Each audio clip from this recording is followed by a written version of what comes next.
रूडी जी से जब आपने खुद करोड़ों का पैसे का लागत से शुरू हो गया प्रशिक्षण की आपने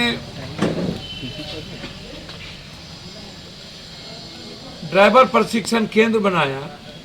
भारत सरकार के मंत्री उप मुख्यमंत्री सुशील मोदी, रूडी जी खुद सभी लोग उद्घाटन किए, तो इकलौता प्रशिक्षण केंद्र बंद क्यों हो गया? क्यों? पैसा कहाँ गया?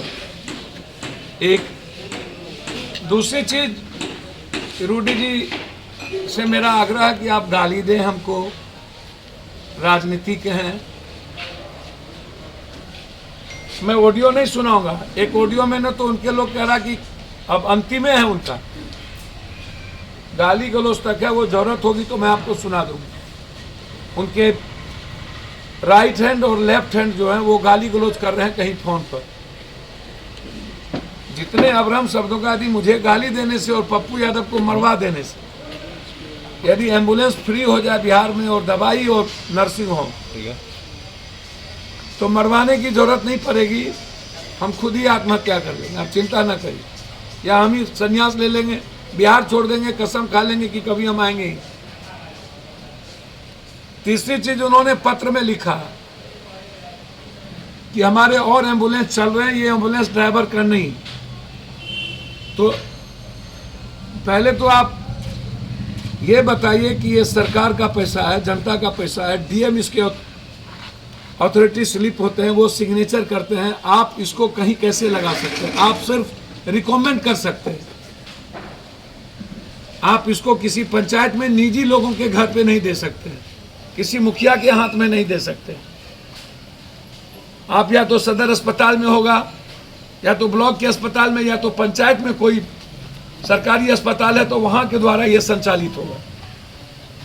तो ये जिम्मेदारी ड्राइवर रखनी और ड्राइवर नहीं रखने की जिम्मेदारी सरकार की है। मैं बार बार कहता हूं कि इच्छा शक्ति की कमी है नेताओं के भीतर, नियत सही नहीं है, कोई प्रिंसिपल नहीं है इन नेताओं के भीतर कि कब हमको क्या करना चाहिए। जब मरने लगेंगे तो डॉक्टर की बहाली है, सार 18 के बाद आज तक बहाली नहीं हुई। ये कहते हैं कि प्रशिक्षित ड्राइवर, जब लाइसेंस किसी ड्राइवर को मिलता है तो वो प्रशिक्षित हो जाता है। किस ड्राइवर को हैवी लाइसेंस की जरूरत है और किसको नहीं जरूरत है?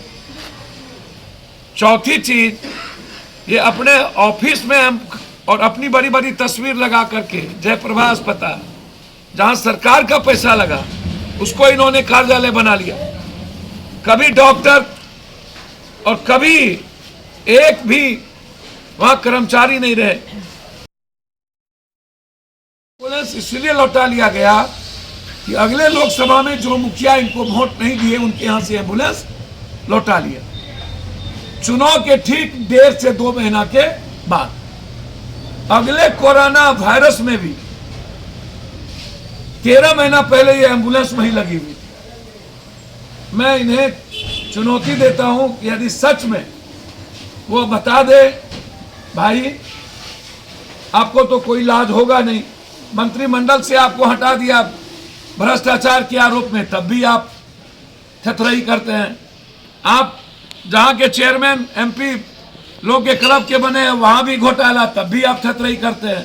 पर्यावरण में एनजीओ आपका जांच होना चाहिए, तब भी आप थथरई करते हैं। आप के बारे में आप किस किस को क्या किए हैं मैं उस पर नहीं जाऊंगा, आपके तरह मैं ओछा नहीं हूं। कभी बीपीपा के भरोसे, कभी जनता दल, कभी बीजेपी के भरोसे, अनुकंपा पर जीतने वाला, जिनका अपना कुछ हो ही नहीं। अब वो हमें राजनीति तो मोदी जी भी करते हैं बनारस में आके, राजनीति तो गुजरात जी भी आके चुनाव लड़े। हिंदुस्तान का शरद जी से लेके मधुलिमय, मुफ्ती मोहम्मद सईद, एमजे अकबर, चंद्रशेखर जी, अटल जी, जौहर साहब, शरद यादव, सब बिहार को और देश में सब जगह जाते हैं। देश में कोई, हमारी डेमोक्रेसी सबको इजाजत देती है सब जगह जाने, और हम एक पार्टी के हैं। मधेपुरा घर नहीं है, बिहार घर है मेरा, और हम बिहारी हैं।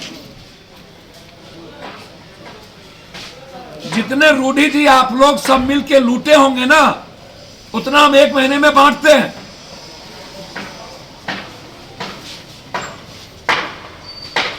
एम्बुलेंस की बात करते हैं, छपरा में जितनी घटना घटी, पप्पू यादव ने 50,000 से लाख लाख रुपया पहुंचाए, और वो सारे प्रूफ के साथ। आप एक भी मर्डर और घटना में आज तक नहीं गए। लिस्ट फिरहस्त है। हमारी कोई निजी दुश्मनी नहीं है, लेकिन मेरा सवाल है कि जो एम्बुलेंस का पैसा आपने चलवा के लिया, वो कहां रखा? एफआईआर होना है। वो आप निजी पैसे कोष में नहीं रख सकते थे। सरकार का पैसे का गबन हुआ है, तो जब सरकार के पैसे का गबन हुआ तो एफआईआर होगा ना, इंक्वायरी होगी ना। और जब आपको ड्राइवर नहीं हो सकता,